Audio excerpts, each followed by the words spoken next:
Жолкович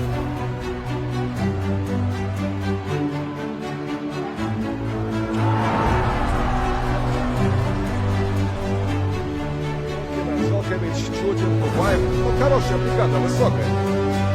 Подача, удар в дальний угол, еще один и гол! Вот они стандартные.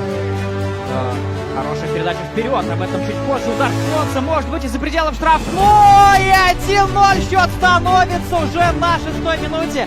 Андрес Фонса.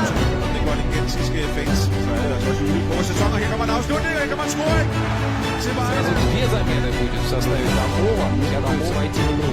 Тамбов может это позволить. А здесь какой эпизод? Just med i højre siden, Elbys her, der løfter Norden. Bedst op mod igen, er det Ponsen!